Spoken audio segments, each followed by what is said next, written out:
जय श्री कृष्ण। राधे राधे। श्री हरिदास। और अब ध्यान से देखिए ये लाला को। और ये लाला हमें मिले हैं गंगा मैया स्नान के लिए। जब हम गए थे परसों गंगा दशहरा वाले दिन, ये हमें वहीं से प्राप्त हुए हैं। देखिए ये लाला बहुत नटखट है। जितने ये दिख रहे हैं ना, ये सच में उससे भी अधिक नटखट हैं।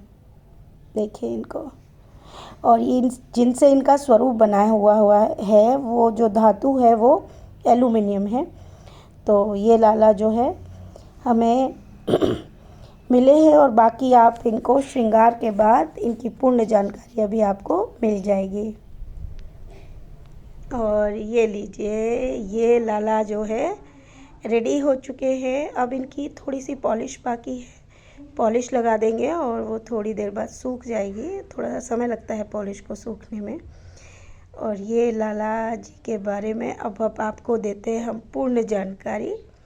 ये लाला हमें मिले हैं जब हम परसों यानी कि 9 तारीख को गंगा दशहरा वाले दिन गंगा स्नान के लिए गए थे।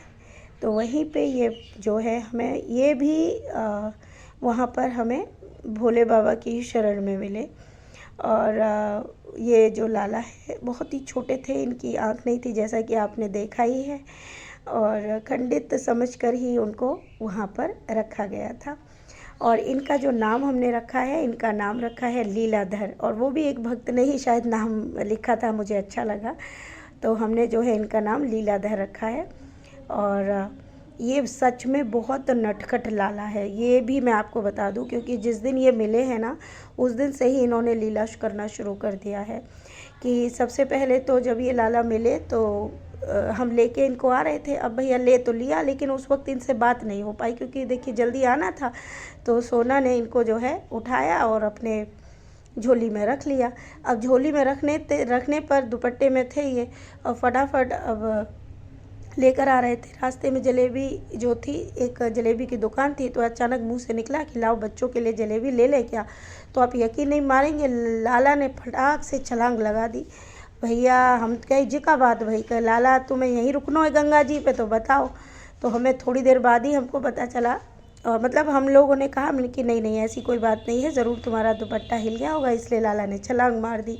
चलो हम लाला को फिर लेके जो है गाड़ी में बिठाए। अब हुआ क्या कि दुपट्टे में फिर सोना भूल गई, और इनको जो है दुपट्टे में ही रख दिया और साइड में, और उसको नींद आ गई और सो गई वो। सुबह में मतलब हम सभी लेटे थे, अचानक से कन्हैया जो है सपने में कहता है, कन्हैया गोद में ही। तो कन्हैया कहता है कि लाला कहाँ है, छोटा लाला कहाँ है।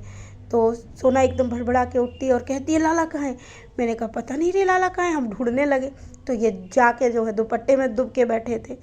फिर दोबारा से ये सोए, तब जाके पता चला। तो लाला कह रहे थे मुझे बिना बताए कैसे लेके जा रही थी, मुझे क्यों नहीं बताया कि कहाँ ले जा रहे हो। मुझे लग रहा था कोई मुझे गंगा जी में डुबो देगा। तो लाला ने ये जो छलांग लगाई थी वो इसलिए लगाई थी, उसे लग रहा था कि कोई उसको, क्योंकि ज़रूर कोई ना कोई उसको गंगा जी पर ही रख कर आया होगा। अब गंगा जी में डुबकी ना लगाई उन्होंने। अब वहाँ से लेकर भाई किसी भक्त ने जो है इनको बाबा मस्तराम बाबा की समाधि के उधर एक पीपल के जो वृक्ष हैं उनके नीचे बाबा हमारे महादेव बाबा की पिंडी भी थी, मतलब बाबा ही विराजित कहेंगे हम। और वहीं पे ये लाला जो है बैठे हैं। बहुत सारे बंदर महाशय जो है खेल रहे थे, लेकिन कोई भी इनसे नहीं खेल रहा था, ये अकेले कोने में पड़े थे लुढ़के हुए। तो वहाँ पे ये पड़े थे, तो इन्हें लग रहा था, तो इन्होंने बताया कि मुझे लग रहा था कोई मुझे गंगा जी में डुबो देगा। इतना हंसे हम लोग। आते ही मतलब इसने इतनी नौटंकी मतलब शुरू की। हमें पहले लगा कि कहीं ऐसा तो नहीं कि लाला को आना ही नहीं है, इनको गंगा जी में ही डुबकी लगानी थी, लेकिन बाद में पता चला ये सब कुछ नहीं है, ये इनकी लीला थी आते ही। और तभी से हमने इनका नाम लीलाधर रख दिया।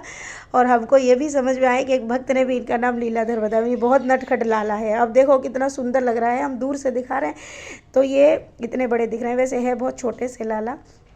और आपको ये भी बता दें कि इन्होंने जो श्रृंगार करवाया ना, वो बहुत प्यार से श्रृंगार करवाया, मतलब बिल्कुल भी परेशान नहीं किया है।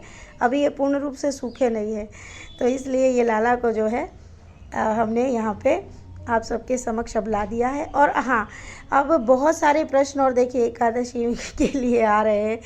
मुझे कभी कभी हंसी भी बहुत आ रही है कि इतने भोले भक्त भी हैं। एक भक्त उसमें लिख रही हैं कि दीदी क्या निर्जला व्रत वाले दिन दूध चाय ले सकते हैं।